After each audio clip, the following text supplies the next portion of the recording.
Welcome to Biology My Passion. I am Soumya Harikrishna. We are going to start a new chapter, Body Fluids and Circulation, Human Physiology, Class 11. Let's now learn about the circulatory systems. When we talk about animal kingdom classification, we know in lower organisms there is closed open circulatory system, and in higher organisms closed circulatory system. What is the difference? If it is open circulatory system, there are no blood vessels to carry the blood. The blood or the body fluid will be filling inside the body cavity. When it comes to closed circulatory system, throughout the body, the blood is passing through well-defined tubes called the blood vessels. Okay, so our circulatory system has got mainly three parts. Blood, which is the fluid connective tissue. We have been talking about that till now. Then the blood vessels through which the blood is passing, and also heart, which is a pumping organ for pumping blood to different parts of the body. When we talk about the heart evolution, we know that among vertebrates, fishes have two-chambered heart. As a result, they receive and pump only deoxygenated blood, whereas it is oxygenated in the gills, then it directly goes to the body. From there it comes back to heart, then to gills. So this kind of circulatory system is called a single circulation, because there is only one time the blood passing through the heart, or we can say that heart in fish is venomous, means there is only deoxygenated blood receiving or pumped from the fish heart. Whereas when it comes to amphibians, it is becoming three-chambered heart. Even reptiles have three-chambered heart, with the exception of crocodiles having four-chambered heart. And when it comes to birds and mammals, four-chambered heart is there, because we need complete separation of the chambers of the heart to prevent the mixing of blood. Because we are warm-blooded animals, we have to maintain the energy temperature very high. For that we need high energy requirement. Okay, so now let's talk about the structure of human heart. The human heart structure, how to draw and all, I have explained in class 10 video. I will give the link here, and you all know, I think. So I will be roughly drawing now. So we have four chambers in the heart. The upper two chambers are called the atrium singular, atria plural, or auricles. Lower chambers are called the ventricles. This is the right side of the heart, so right atrium. This is the left side, left atrium. Why we are taking left this side? Because when I am drawing, this is my right hand. Because I imagine a person's heart I am drawing. So that person's left side is this, right? Now this is left ventricle, this is right ventricle. Completely these two sides are separated by a septum. The septum is the cross wall between two sides of the heart, or separating the right and left side of the heart. A septum is there. See, the septum in between the auricles is called the interauricular or interatrial septum, because it is between. Inter means between the atria, whereas this is called the interventricular septum. Okay, so the septum separating the auricles or atria are called the interatrial septum, and here it is called the interventricular septum, separating the ventricles, left and right ventricles. Now there are valves here. So to the right side, that is separating right atrium and right ventricle, the valve is called the tricuspid valve. So what is the function of valve? Valve is to prevent the backflow of blood. The same way, connecting left atrium and left ventricle, there is bicuspid valve.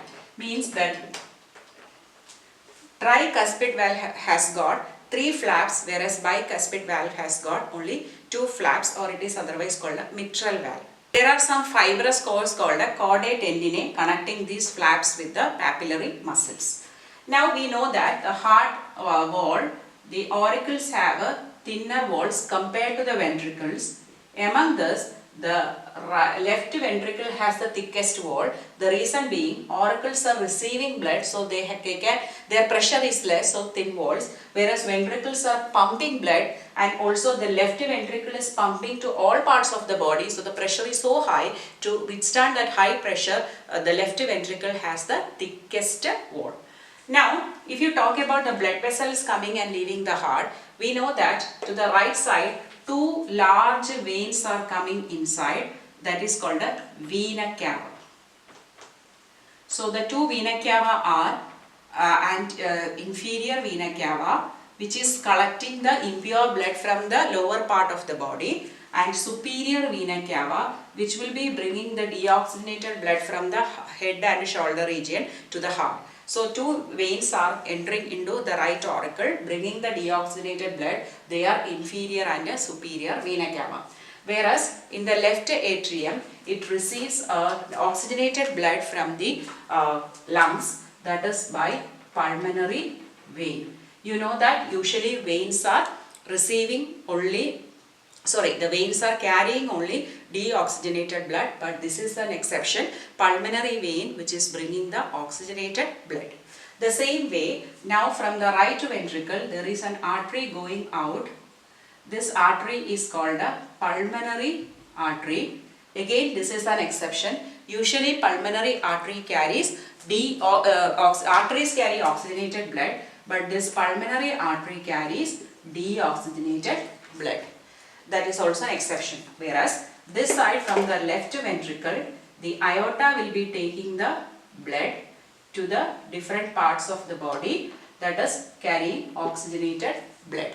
Okay, so the right atrium receives two larger veins, vena cava. The left atrium receives pulmonary vein, which carries oxygenated blood from the lungs. From the right ventricle, pulmonary artery goes to the lungs carrying deoxygenated blood. From the left ventricle, aorta takes the blood to different parts of the body. Here also valves are present. When the blood is entering into the pulmonary artery, here there is a valve. The same way at the entrance of the aorta also there is a valve. These valves are called the semi-lunar valves. So valves are preventing the backflow of blood, because once it enters, it should not come down. Now we are going to learn some important concepts about the heart, which is actually needed for the functioning of the heart. There are muscles making the wall of the heart, right? Which are the muscles forming the heart?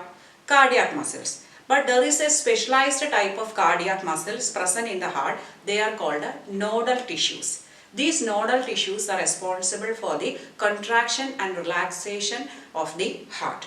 So, first type of nodal tissue is present on the, both are in the right atrium, but on the right upper corner, somewhat here. Here is the superior vena cava entry. There we have a patch of nodal tissue. This nodal tissue is called a sinoatrial node, or short form SAN.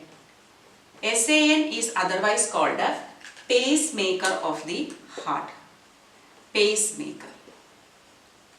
Now, the second nodal tissue is present on the lower bottom left side. Left side, lower left side.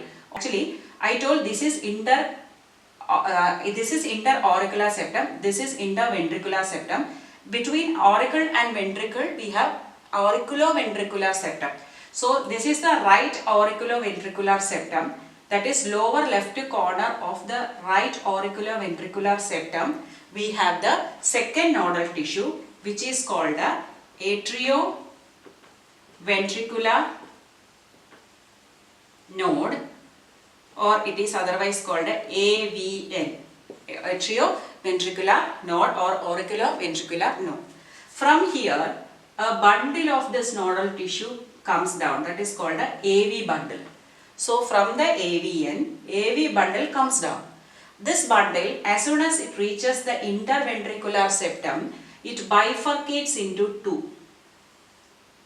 Okay, bifurcates into two, and then later that will divide, branch and rebranch to form a network of a nodal tissue, the entire ventricular musculature. So imagine it is like this, 3-dimensional it is like this. Suppose this part is ventricle, over all this the branches will form. So those branches are called the Purkinje fibers.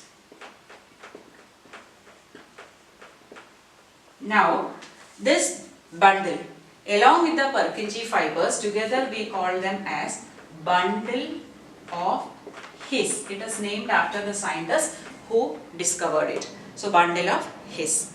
Now the most important nodal tissue is SAN, because our heart can generate the electrical impulses required for the contraction and relaxation without any external stimulus. Usually all organs wait for the instruction from the brain, but heart is not like that. Heart is auto-excitable. It can take care of itself because of the SAN. So SAN can generate maximum electrical potential, that is up to 70 to 75 impulses per minute, leading to the heartbeat. So since it is creating the rhythmic activity of the heart or generating it, it is called the pacemaker of the heart. Whereas when it comes to the the auriculoventricular node, it is a pace setter. It is immediately transferring the messages, because the initial excitation starts in the sinoatrial node or SAN. It will come through this wall of the heart and reaches AVN. As soon as it reaches, it will be passing it on to the ventricle, so that ventricles can contract and relax. So this is the pacemaker, this is the pace setter. Hope you understood all these concepts well. If so, please like, share and subscribe to my channel Biology My Passion. Thank you for watching.